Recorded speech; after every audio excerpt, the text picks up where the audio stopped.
Señores, buenas noches. Esto es Luis Novarecio Entrevista. En un instante va a ser un gusto volverlo a recibir aquí en nuestro espacio a Pacho O'Donnell, historiador, dramaturgo, político y demás. La verdad que para mí es un gran placer encontrarme este rato y charlar de todo lo que está sucediendo, entre otras cosas de algo que quiero hacer mención.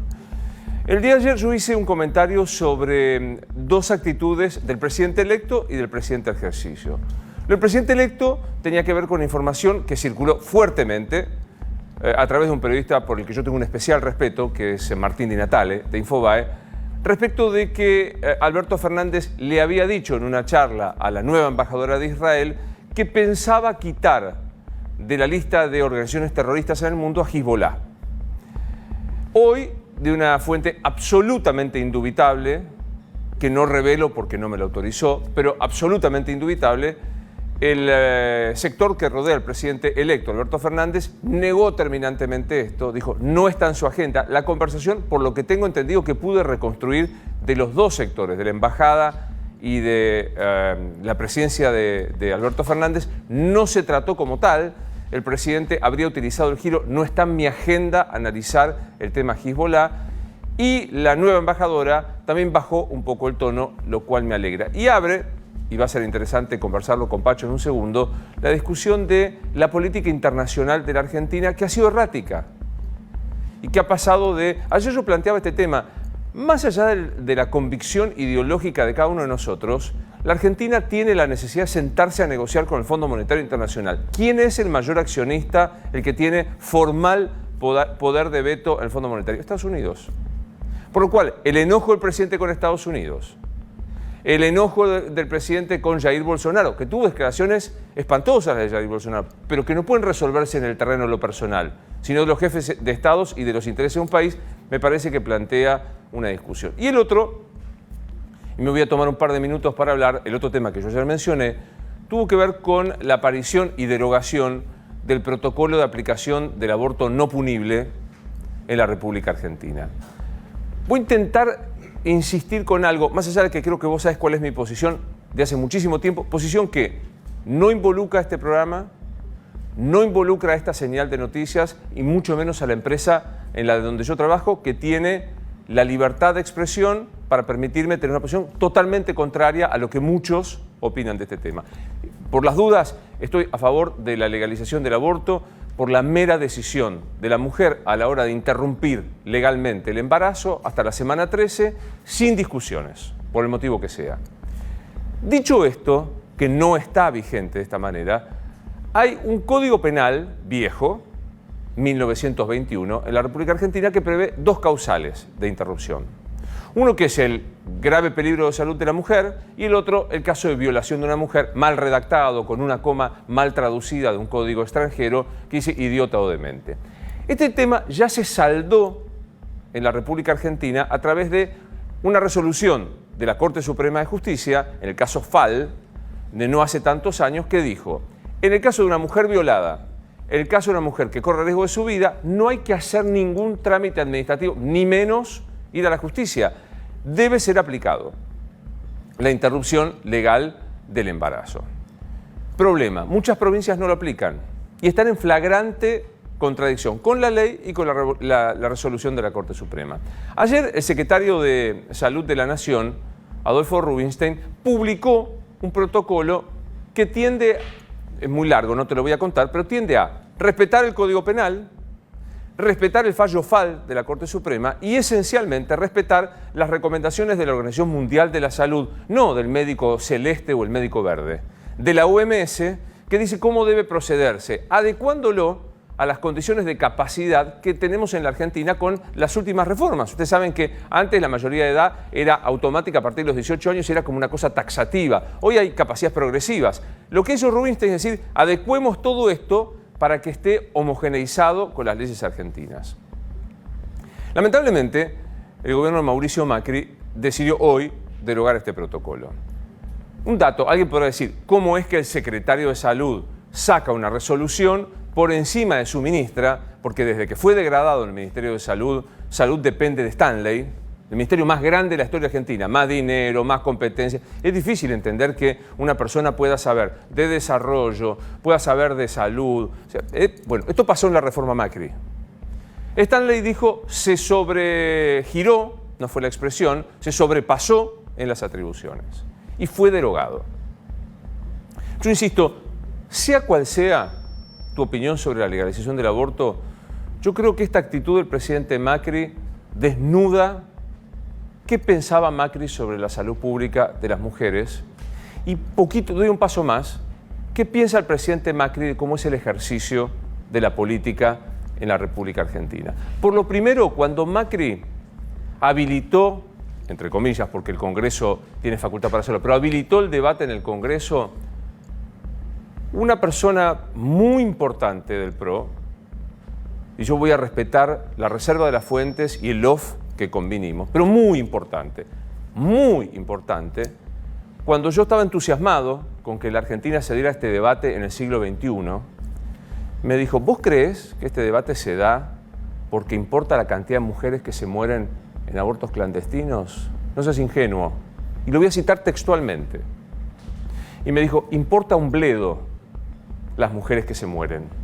Hay un focus group que cuenta que el aborto es uno de los temas que más genera rispidez y contradicción, más grieta, y que ayuda a dos cosas: a dogmatizar, es el kirchnerismo, es el macrismo, o sea, esta cosa insólita de no pensar argumentos, sino denostar simplemente por estar en la vereda enfrente, y es una gran bomba de humo, cito textualmente a este funcionario, que nos va a entretener en este debate y no hablar de la situación económica, que en ese momento estaba complicada, había habido una devaluación, empezaba a aumentar los precios y demás. A mí me pareció increíble, pues yo sé que la política funciona de esta manera. Yo sé que muchas veces las estrategias políticas son poner algunos temas, azuzarlos, para que no se debatan de otros. Esto pasa acá, en Alemania y en cualquier lugar de las democracias que conocemos. Sin embargo, yo creo que hay 4 o 5 temas que no deberían ser sometidos a las reglas de la política mezquina, chiquita, de jugar al toma y daca, o de jugar a te muestro esto para no hacerlo, y uno es la vida de los seres humanos, y particularmente en este hecho, la vida de las mujeres. Debatir el tema del aborto no es una cuestión ontológica, metafísica, es ver si se evita que se mueran mujeres que en este momento, mientras yo estoy hablando, se siguen muriendo porque son pobres, porque no tienen dinero, porque no tienen acceso a la salud privada y a la clandestinidad segura. Entonces a mí me parece que a esta altura del partido, y lo tengo que reconocer con el diario de mañana, a la presidencia de Mauricio Macri no le importó, tenía razón aquel funcionario, no le importó nada el tema del aborto. Porque si no, no se entiende este mamarracho de ir y venir con las cuestiones y derogar un protocolo que lo único que hace es poner en vigencia algo que debería ya estar en vigencia por mandato de ley, por mandato de la Corte y por mandato de la Organización Mundial de la Salud. Es insólito que el presidente Macri se niegue a cumplir lo que dice la ley. No es verdad que Rubinstein amplía, como dijo Pinedo, qué pena escucharlo a Pinedo pedirle la renuncia a un funcionario porque no le gusta cómo piensa en materia de salud pública. Es muy grave, ¿eh? Que el presidente provisional del Senado haga valer sus convicciones religiosas por sobre la salud pública de una república laica es casi un decir de un teócrata conservador de las teocracias que existen en el mundo. Y para terminar, y no aburrirlo a Pacho que está allí escuchando, un dato más. Tengo la impresión que esto que pasó con el protocolo del aborto cuenta cabalmente cómo el macrismo piensa la política argentina. El aborto se puso en discusión porque las encuestas mostraban que era conveniente. Y el aborto se sacó de la discusión. ¿Se acuerdan de la campaña cuando el presidente besó pañuelos celestes?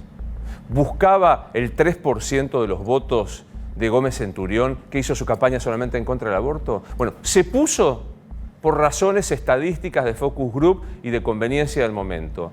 Y se sacó para ver si podía tomar ese 3% de Gómez Centurión y llegar a la segunda vuelta. Es decir, la política respecto al aborto de la gestión Macri no fue de convencimiento, que podía haber sido en contra, o podría haber sido a favor. En realidad no fue ni a favor ni en contra, no se hicieron jugar valores personales, se hicieron jugar conveniencias estadísticas.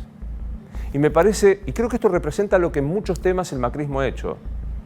No jugar desde la profundidad de lo que uno piensa, de lo que uno siente, de lo que uno cree en su ideología, y reivindico la palabra ideología, sino jugar al momentismo de la estadística.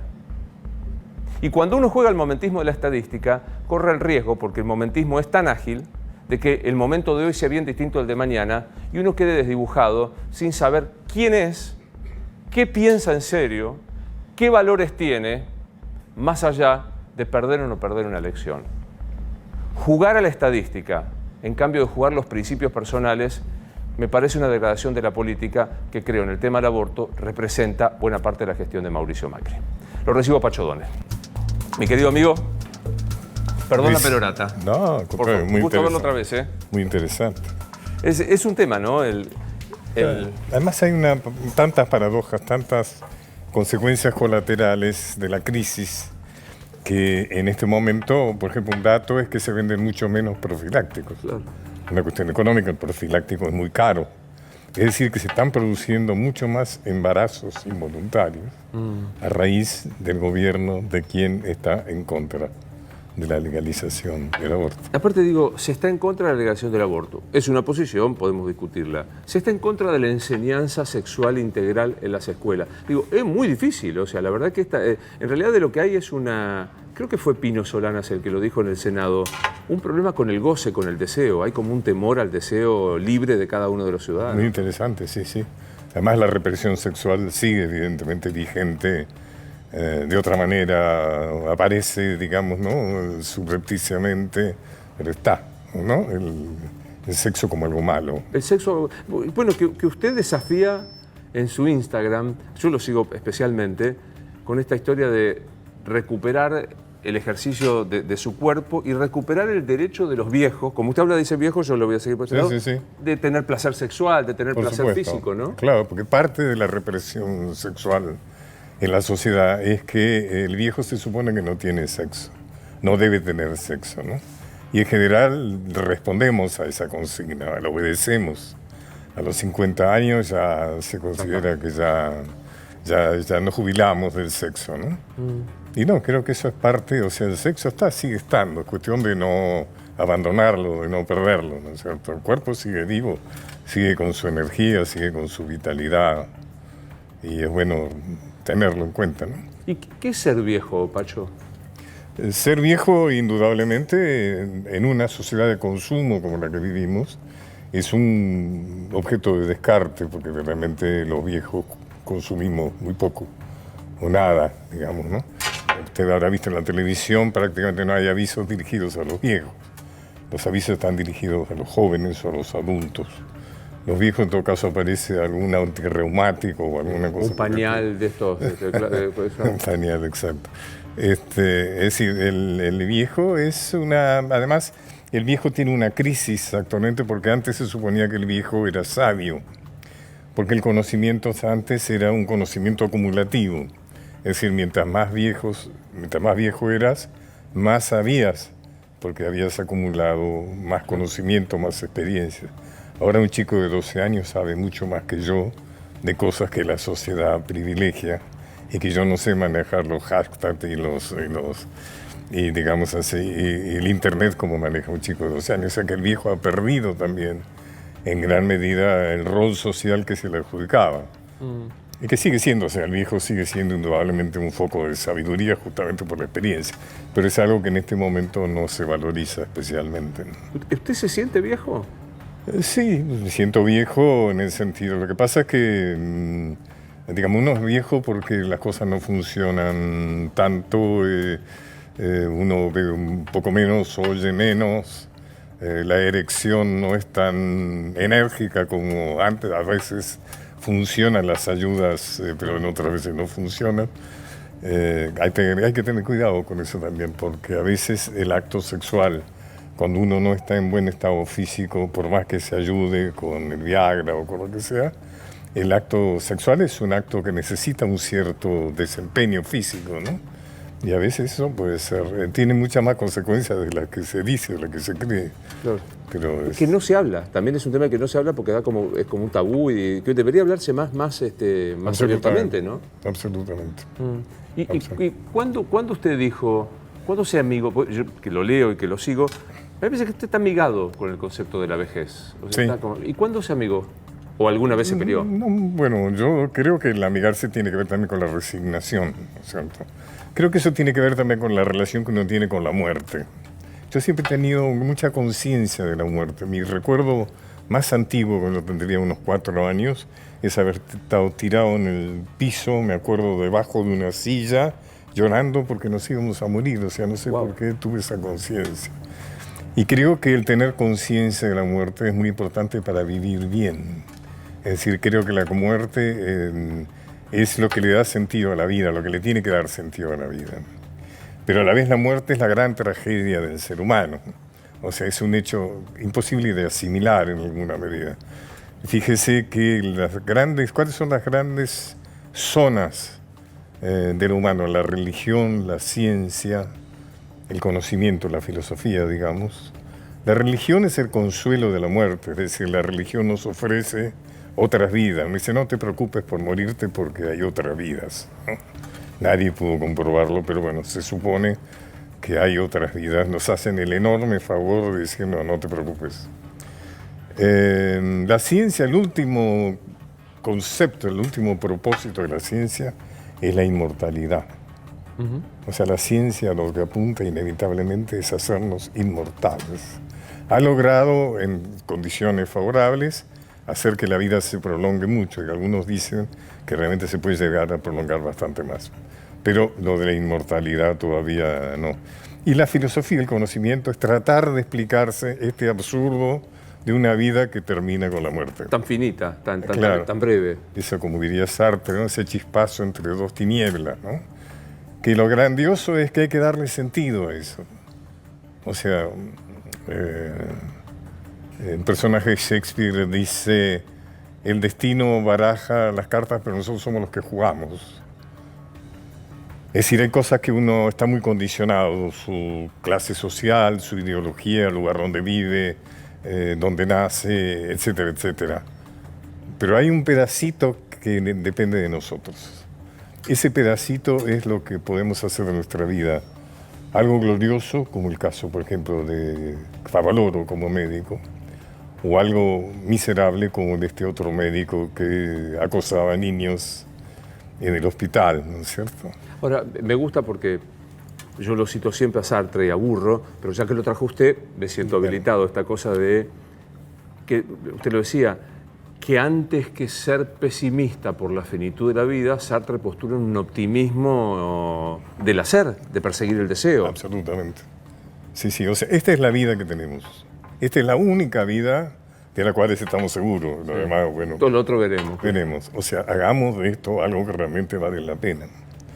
A mí me parece que lo dramático es que en el último momento, en el último minuto de nuestra vida, nos demos cuenta que hemos vivido pensando lo que otros quisieron que pensáramos o haciendo lo que otros quisieron que hiciéramos. Es decir, eso es muy frecuente, es muy fácil. En esta vida actual, todo está programado para que uno no entre en contacto con su propio deseo. Uno desea lo que otros desean que uno desee. Es decir, hablábamos recién de una sociedad de consumo. Está todo preparado para que uno desee consumir, porque si dejáramos de consumir, esta sociedad no existiría más, se derrumbaría. Esta sociedad está basada en el deseo de tener, en el deseo de consumir, que no es un deseo propio. Es decir, es el deseo que la sociedad necesita que deseemos. Para que funcione. No, pero esto es total. Pero o sea que un trabajo muy específico, muy importante que podamos hacer, aunque es muy difícil, es tratar de detectar cuál es nuestro verdadero deseo, qué es lo que realmente queremos. ¿Y cómo le fue? ¿Cómo le está yendo en esta pelea de no claudicar ante el deseo que la sociedad quiere que usted desee y su deseo verdadero? Bueno, yo no soy un ejemplo, digamos, me siento una persona muy fallida, pero sí hay un esfuerzo en ese sentido, ¿no? ¿Se siente fallido? Sí, no me parezco, no me siento una persona especialmente elogiable ni nada. Me parece que sí que soy. A veces me ha preguntado el epitafio, ¿no?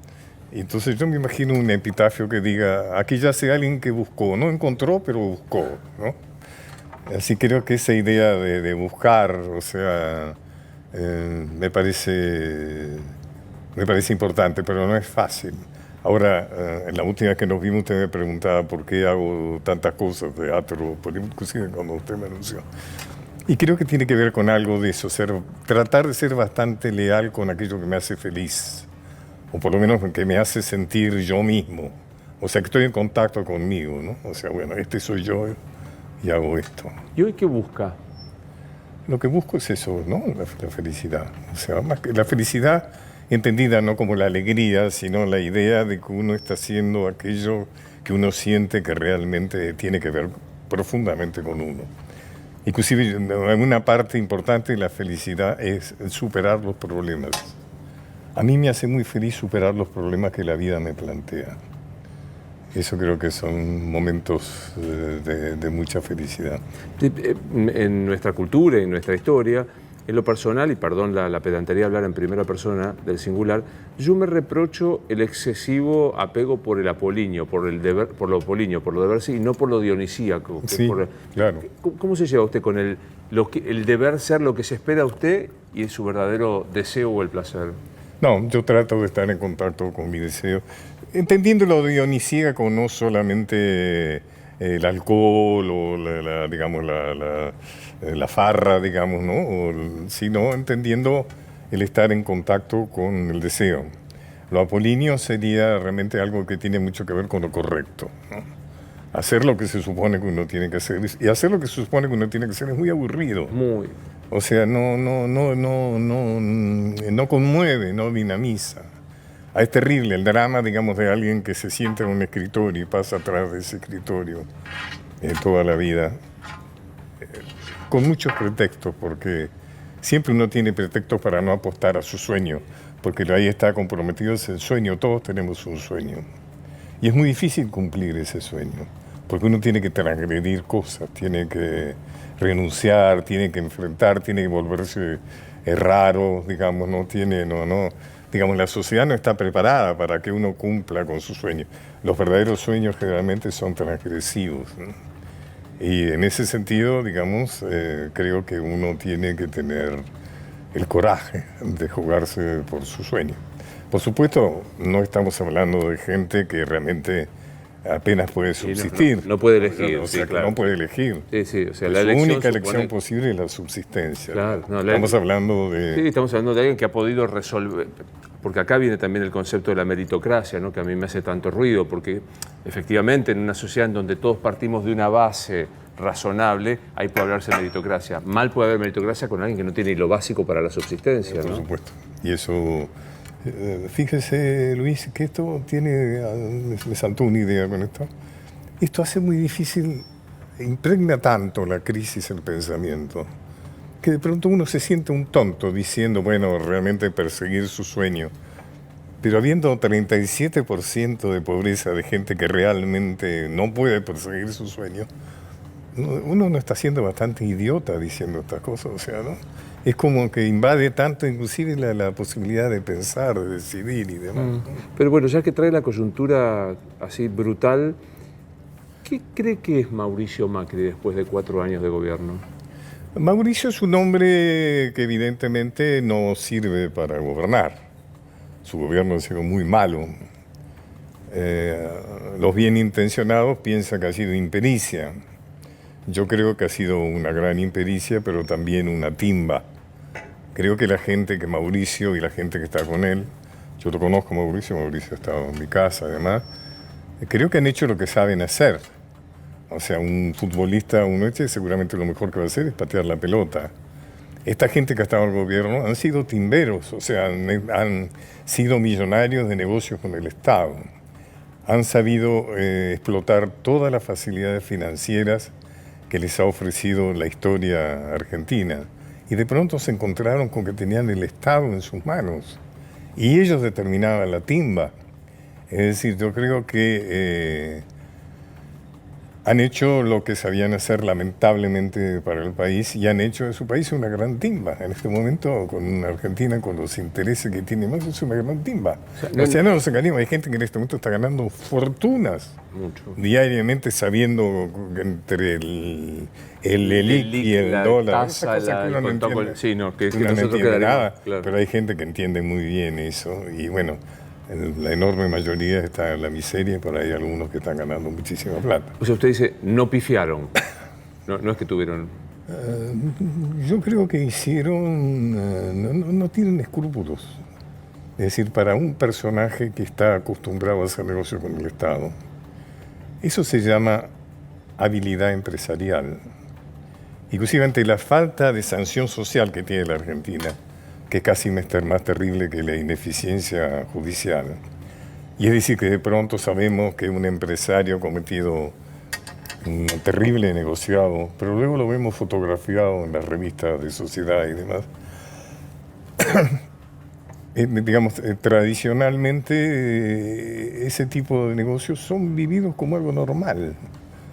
O sea, yo me pregunto, ¿Duhovne dormirá tranquilo? Y sí, debe dormir tranquilísimo, no debe tener ningún problema. Supongamos que haya sido impericia. La impericia no es judiciable, no debe castigarse la impericia. Hay gente que realmente ocupa cargos muy importantes y no tienen capacidad para ocuparla. Esa gente no debería ser realmente pedirle explicaciones, o sea, pedirle... Ahora, me quedo pensando en algo muy particular, Pacho, porque usted dice, hay timba, hay falta de escrúpulos, dijo usted en un momento, pero si hay alguien que deliberadamente o por impericia y viendo el resultado sostiene un modelo que lleva a 40% de pobreza, 55% de inflación, un pibe de cada dos de 16 años pobre. Terrible. Es mala gente, cuanto menos, para decirlo televisivamente. Yo creo que, ya le digo, el problema es que muchas de estas cosas que le hacen están justificadas socialmente. O sea, fíjese que Duhovne aumentó creo que un 15 o 16%, ¿no? En los últimos años sus bienes. O sea que ha sido siendo un hábil empresario. O sea, ha aumentado sus bienes siendo ministro. Macri también aumentó su patrimonio. Y yo creo que sí, que realmente es una forma de daño, yo le digo que creo que debería ser juzgado. O sea, realmente no se puede hacer tanto daño y luego irse. Notable es que se va con un 40% de votos, ¿no? ¿Y eso cómo lo explica? Y es difícil de explicar, ¿no? Yo creo que ahí funciona, bueno, algo que hablamos, la capacidad que tiene los medios de construir ideas, de construir convicciones que de alguna manera hacen que uno vote en contra de su propio interés, ¿no? Me niego a caer en la trampa de la grieta, y caigo siempre, porque alguno podría decir, el gobierno que obtuvo el 48% tiene a una vicepresidente con 13 causas por corrupción, Exacto. Personas con... Bueno, eso ha sido muy aprovechado, ¿no? por la oposición, sin duda. Eso es lo que se ha jugado, ¿no? Y realmente la gente ha votado en contra de eso, ¿no? Eso no hay ninguna duda. ¿En qué año fue embajador en Bolivia, Pacho? 91. ¿Cómo está viviendo este proceso con la salida de Evo? Yo creo que es un tema muy dramático, que quizás no se está entendiendo, y lo que a mí me parece que es una de las, no sé si es la clave, pero por lo menos creo que hay que tener en cuenta. Ayer se celebraba la vuelta obligado, es un tema lo cual me he ocupado. Mucho. No se entiende la vuelta obligado si no se entiende que Inglaterra necesitaba algodón. En las guerras europeas, el conflicto con Estados Unidos, sobre todo el tema de Texas, había dejado sin algodón a su sumamente potente industria textil. Lo que hicieron los barcos de obligados, entre otras cosas, fue ir a buscar el algodón paraguayo. Yo creo que para entender de Bolivia hay que entender el contrato de $1.000 millones que Bolivia firmó con China. El litio es el elemento más codiciado en este momento y lo va a ser en el futuro, porque el litio Es indispensable para los autos autónomos y para esta inteligencia artificial que tenemos en el bolsillo. Claro, el celular. Que son los celulares.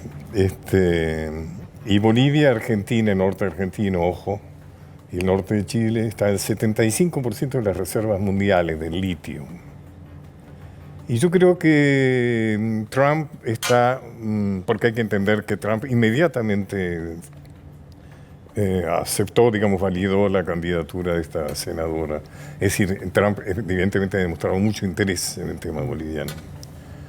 Yo creo que Trump está inquieto por la gran injerencia de China y de Rusia en Latinoamérica, que antes era su patio trasero absolutamente indiscutible. Ahora tenemos que China es el principal socio económico de la Argentina. Claro. Y todos los países del Pacífico tienen un creciente y muy grande comercio con China. ¿Qué es lo que sostiene a Maduro?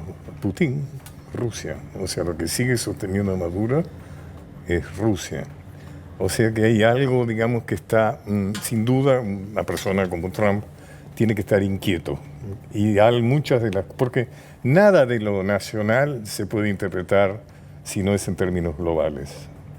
Y en términos globales yo creo que vamos a asistir a muchas consecuencias de esta disputa internacional entre grandes potencias, ¿no? ¿Hay alguna duda que fue un golpe de Estado lo que ocurrió en Bolivia?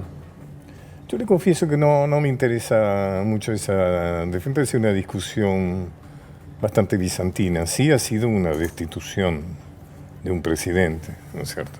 Que dio pretextos, diríamos, o sea, de alguna manera, cuando uno lleva adelante un proceso revolucionario debería cuidar de no dar flancos.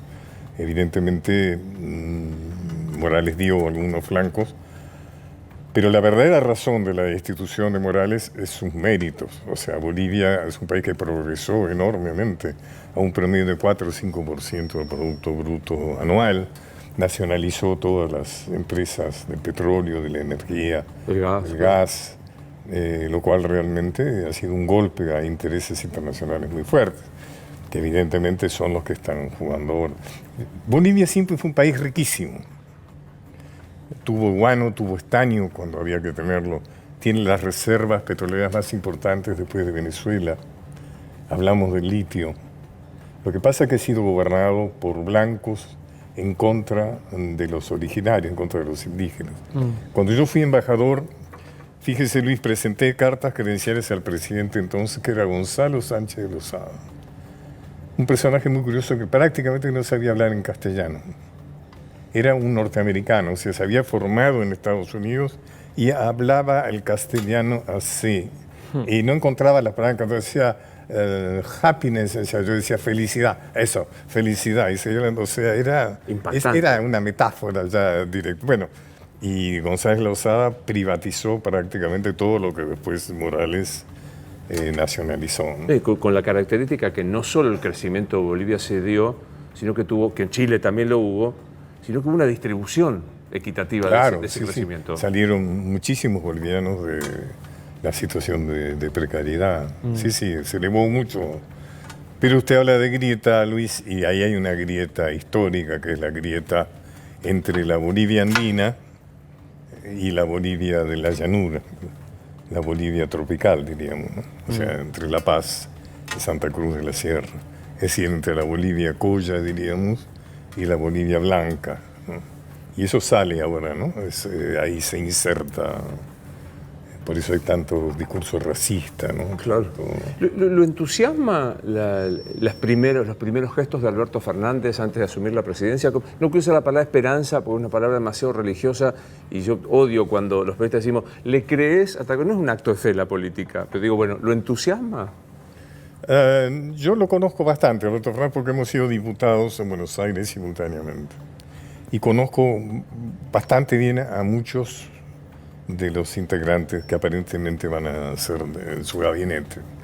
Es una buena persona, un tipo inteligente, formado. Creo que está dando muestras de energía, ¿no? Algunos consideran que excesiva. Yo pienso que él tiene necesidad de hacer gestos, ¿no? O sea, donde indudablemente a Bolsonaro no le va a caer bien que le invite a Lula A Estados Unidos no le va a caer bien que lo invite a Maduro, a sí. Morales, a Morales. Al Papa no le va a caer bien, digamos, que fomente el tema del aborto. Y esto de ley polaca, se imagino que es falso, no puede ser verdadero. Ya sería también un problema con Israel. Claro. Sería un poco demasiado problema. Pero yo tengo confianza de que lo va a hacer bien. Creo que ha demostrado, partiendo de una posición muy difícil como partido, creo que ha demostrado independencia, ha demostrado seguridad. Lo trae acá la figura del Papa, que sigue siendo analizado de la manera bien argentina, sin tener en cuenta la dimensión mundial que tiene. ¿Cómo reacciona frente a esto? Que esta cosa, el análisis del prisma argentino de una figura ya mundial como Bergoglio. ¿Sabe, Luis, que antes que eso me pasa algo con el Papa, que va a hacer cosas? No puedo creer que un tipo como Bergoglio, a quien yo lo conocí, un tipo llano, es inteligente, con mucha conciencia social, se disfrace como se disfraza. Yo lo veo a Bergoglio vestido con esas casullas, esas cosas de emperador del siglo XV, del siglo XIV, ni siquiera debe ser un moderno. Yo pienso, ¿cómo quiere la Iglesia Católica crecer dando ese espectáculo? O sea, que me perdonen los católicos que están viendo, pero no puede vestirse así con esa... O sea, hay un grado de atraso en la religión católica que supera todo lo que podamos hablar de la Iglesia. Estamos hablando de la reivindicación femenina. ¿Cuál es el papel de la mujer? Y se encuentra Bergoglio con cualquier movimiento que quiere hacer de modificación. Me parece como si fuera algo tremendo, ¿no es cierto? O sea, el hecho de que no usara, ¿se acuerda? Zapatos de terciopelo, que usara zapatos de cuero, fue nota en los diarios. O sea, ni hablar cuando intentó ahora pensar en sacerdotes, en hombres casados. No va a poder, no va a poder. Y fíjese, ¿no es cierto?, la encuesta que acaba de publicarse de la disminución del catolicismo en Argentina y el crecimiento de las iglesias evangélicas. Y se entiende claramente, o sea, ¿no? Es la impresión de que si yo no lo he vuelto a ver a Bergoglio, no fui de los que fueron a sacarse la foto con el Papa. Nada. Pero si yo la viera le diría, no se vista más así, o sea, ahuyenta, no puede. Sí, esa pompa. Claro, sí, además tan fuera de época, ¿no? Y al mismo tiempo tanta dificultad, porque fíjate que hay algo que uno ve en la televisión, la habilidad de los evangélicos para utilizar los medios audiovisuales. O sea, uno ve programas prácticamente en todos los canales. Y yo he ido a algunas y realmente son con orquesta, bandas de rock, con una gran preparación, con un sentido, digamos, de fundar sentimiento de pertenencia, o sea, la gente que siente que no tiene lugar en la vida y ahí encuentra un lugar, ¿no? Ahí es donde encuentra a alguien para casarse, alguien para salir de vacaciones, alguien con la cual coincidir en el mismo drama. Y fíjese que la Iglesia Católica está ausente de los medios audiovisuales. Sí, y si están, aparecen en un estado de cosa lúgubre, trágica y del mensaje el mensaje. ¿Cómo se lleva usted con la religiosidad en lo personal? Yo he padecido el fenómeno de la duda. Yo creo que la inteligencia se mide por la capacidad de dudar. Yo creo que nadie se puede llamar religioso creyente si no ha dudado. Es una falta de respeto a Dios decir que uno cree en Dios si antes no dudó. O sea, uno no puede creer en Dios por herencia, porque los padres creyeron, porque es conveniente, porque si van los demás a misa uno tiene que ir o decir y no cumplir con nada, digamos, de lo que realmente significa el espíritu cristiano, ¿no es cierto? En ese sentido le diría que he padecido la duda. Entonces soy mucho más dudante que creyente, más bien realmente soy bastante agnóstico, digamos, bastante ateo. Lo cual sirve, tomando lo que hablamos antes, para saber que esta es la vida en la cual uno tiene que sacarle todo el provecho que tiene. Me quedé pensando en la duda y es cierto, y por lo menos de las religiones monoteístas, salvo el judaísmo, en donde la duda es un valor. Claro. Sí, es cierto. Es se incentiva. Claro, el cristianismo y el Islam es una herejía, la duda. Ahora, me quedo pensando en lo que dijo al comienzo. Si las explicaciones o el marco de acompañamiento para la existencia tan breve es la filosofía, es la religión o es la ciencia, descarto la ciencia en su caso. ¿La filosofía lo acompaña en esta finitud de la vida? No, digamos, creo que tiene buenas respuestas, tiene más preguntas que respuestas. La buena filosofía pregunta, pero no responde. En este momento se me cruzó un pensamiento a Einstein, que tenía fama de inteligente Einstein, ¿no? Entonces se ve que le decían, usted es muy inteligente. Y le decía, no soy muy inteligente, a mí las preguntas me duran más. Qué hermosa frase. Qué linda frase, ¿no? Qué a mí las preguntas me duran más. Creo que la buena filosofía pregunta. Sí, el que crea que va a encontrar, que sumergiéndose en la filosofía, encuentra las respuestas, está frito. Está frito, al contrario. Más probable es que llegue a la conclusión de que solo sé que no sabe nada, ¿no? Y con la ciencia, con este otro aspecto que usted mencionaba. Es admirable, pero la ciencia es temible, ¿no es cierto? O sea que en estos momentos, fíjese que la diferencia quizá mayor entre el modernismo y el posmodernismo es que el modernismo tenía mucha confianza en la ciencia. Tenía esperanza, si podemos usar la palabra. Pensaba que gracias a la ciencia íbamos a vivir más tiempo, iba a haber menos enfermedades, íbamos a trabajar menos. O sea, había todo una... Pero el posmodernismo ha comprendido que la ciencia es peligrosa. Es peligrosa. Lo dije ya alguna vez, pero... por ejemplo, hace un tiempito me enteré que Cambiaso, el polista, mire usted qué tema traigo, jugó una final en Palermo con 7 yeguas clonadas. Él tenía una yegua que parece que era maravillosa, llamada cuartetera. Y entonces jugó con 7 cuarteteras.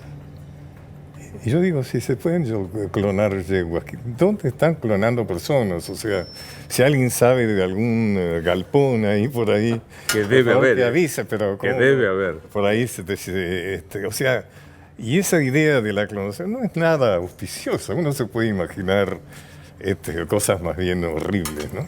Y lo mismo pasa con todo el tema de las armas, el armamento. Claro, pero pensando en esto que usted también decía al comienzo, la prolongación de la vida gracias a la ciencia, que es un hecho objetivo y demás, ¿lo entusiasma o lo pone borgiano dándole una sensación de tragedia? Esta cosa sería horrible ser inmortales. No, creo que ser inmortales cambiaría bastante. A mí no me desagradaría ser inmortal. ¿No? En principio, no sé, uno podría decir, bueno, hasta acá soy abogado, ahora voy a ser... Ahora tiro la chancleta. Claro. Bueno, mira, hasta aquí estamos casados, de aquí en adelante vamos a... No, estoy diciendo más en broma. No me puedo imaginar la inmortalidad. Me resulta mucho más útil saber que me voy a morir, que nos vamos a morir todos y que hay que estar preparado. Hay que tener todo el tiempo presente que uno se va a morir, porque eso es lo que a uno le permite vivir. Fíjese, Luis, que vivimos tan en condición de negar la muerte, estamos tan estúpidamente convencidos de nuestra inmortalidad, que ni siquiera le decimos te quiero a quien queremos. Yo diría, si usted quiere a alguien, dígaselo. No es cierto que hay todo el tiempo que usted quiere. Dígaselo hoy, vaya, si usted quiere a alguien, vaya y dígaselo hoy. A su mamá, a su esposa, a sus hijos. No dé por obvio que lo quiere, dígaselo hoy porque no sabe si mañana vamos a estar. Y eso es uno de los mecanismos de la negación. Y de la soberbia, ¿no? Porque claro. Sí. Qué soberbio que somos. No me voy a morir. Mañana le digo que... Mañana le digo, sí, mañana, sí. No sé, él lo sabe, él sabe que lo quiero, ¿no? Mire, tuve una tenida con amigos de los que valen respecto de ser estrategas en el amor. Cosa que me negaba. ¿Cómo se voy a ser estratega en el amor? ¿Cómo voy a dosificar, decir te quiero? Si yo te quiero un montón, ¿qué tengo que decir? Que te quiero un poco porque por las dudas que si yo te quiero un montón, vos te... ¿Cómo se maneja con la estrategia del amor, Pacho? No, yo le pediría qué es el amor, le preguntaría. Y yo el otro día pensé, me había pasado algo bueno y estaba muy apurado en volver a casa para contárselo a mi esposa, a quien la amo profundamente. Y pensé, eso debe ser el amor, tener a alguien a quien contarle las cosas de uno y que al otro le interesen. Creo que la máxima soledad es no tener a quien contarle cosas de uno y que le interesen. Esa es la terrible soledad. No, no creo en la estrategia del amor. Creo que el amor, no sé, no, me resulta un poco raro. O sea, no sé, es posible que uno tenga que tener gestos, ¿no? O sea, que de pronto se dé cuenta a lo mejor que hace un tiempito que no le dice te quiero y claro, sería bueno decírselo, pero no sé muy bien cómo es eso de la estrategia. Porque ahora hay una expresión que uso mucho que me resulta divertida, que es no hay que ser intenso. Veo que la gente dice, no seas intenso. Y me parece increíble. No, pero me quedo pensando en qué es el amor.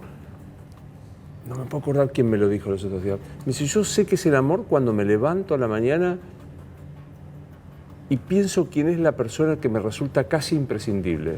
Y cuando claro, reitero que es tal, me doy cuenta que estoy enamorado. Y me pareció lindo eso. Bueno, sí, claro. Eso es, o sea, además el amor es la fantasía de la completud. O sea, nacemos incompletos, ¿no? Y entonces toda la vida, o sea, la esencia del ser humano es la insatisfacción. Toda la vida nos pasamos buscando algo que nos complete, que nos haga. El amor es lo más parecido a eso, ¿no? Por eso también el riesgo del enamoramiento que después revela que no tiene... Porque todo lo que uno encuentra en el fondo no es lo que buscaba. O sea, también el enamoramiento es el momento en que uno siente que encontró lo que buscaba, pero después las cosas revelan... O sea, todo lo que hacemos es una búsqueda incompleta y fracasada. O sea, si nos anotamos en un curso, si hacemos esto, si nos casamos, todo es buscar algo, pero afortunadamente, como nunca encontramos en el fondo lo que buscamos, seguimos moviéndonos. O sea, la causa, digamos, el motor de la vida es encontrar. Y nunca, bueno, yo le hablé del epitafio, ¿no? Claro. Aquí alguien que buscó, no encontró, pero buscó. Eso es el epitafio universal, diríamos. Y me atrevo a decir que está muy vinculado con algo que usted señaló como central, que es la curiosidad. Pues la búsqueda está movida por la curiosidad, por la necesidad de... Por la insatisfacción. Eso es lo que genera el deseo, ¿no es cierto? El deseo es lo que nos mueve. El deseo, vamos, usted desea estar acá, a usted le gusta su profesión. Bueno, y yo vine con mucho gusto, pensé estar acá, después. Pero después vamos a seguir deseando, porque en última instancia, si yo lograra decirle a usted lo que realmente le quiero decir, no hablaríamos más. Pero como nunca logramos lo que realmente buscamos, seguimos moviéndonos hasta el final, ¿no es cierto? El amor, superada esa etapa de enamoramiento, es una construcción casi artesanal, es de orfebre, ¿no? Sí, claro. Sí, es algo que uno tiene que cuidar enormemente. Es algo maravilloso, pero uno lo tiene que cuidar. Uno no puede jugar no puede arriesgarlo para el riesgo, ¿no? No puede arriesgarlo. O sea, no. Es algo que uno tiene que cuidar con muchísima dedicación, mucha suavidad. Bueno, el premio es alto, ¿no? O sea, el premio es alto. Vale la pena. Ahora, es cierto que el amor no tiene por qué durar. No es condición, no es condición. Puede, pero no es condición. No, para nada. Si no soy indiscreto, ¿cuánto hace que le dura el amor por su esposa? 30 y pico de años. Soy divorciado, vuelto a casar, ¿no? Sí. No es poco. No, estoy encantado. El amor tiene que ver cuando uno ha terminado el día y vuelve a su casa y ver si uno realmente le gusta volver a su casa o no. Esa es una buena prueba. Tengo ganas de volver a casa. Me voy a llevar las dos. La de mi amiga, que me dijo, cuando se levanta, piensa, sí. Y la de volver a casa, y son dos buenos momentos para saber si uno está enamorado. Claro, si uno está bien, sí. Le agradezco, porque fue casi una sesión de análisis, Pacho. ¿De mía? No. Sí, yo he confesado cosas inconfesables. Quiero decirle, de verdad que es un placer enorme recibirlo. Me encanta Para que haya mí venido. es también conversar con usted. Y hemos encantado que no habláramos del elix y de tazas, esas cosas que no sirven, son palabras que no sirven para el amor, para la vida, no sirven para crecer. Estamos intoxicados de esas palabras, ¿no? Se nos ha llenado el discurso social de esas palabras. Sea condescendiente cuando me vea hablando del elix. Voy a tener una cara como de interés, pero entre usted y yo No, sabemos no. que en ese caso, con el próximo entrevistado que habla del elix, no me estará interesando prácticamente nada. Gracias, de verdad. No, Un placer verlo. gracias por la invitación. Esto es Luis Novarecio Entrevista. Hasta la próxima.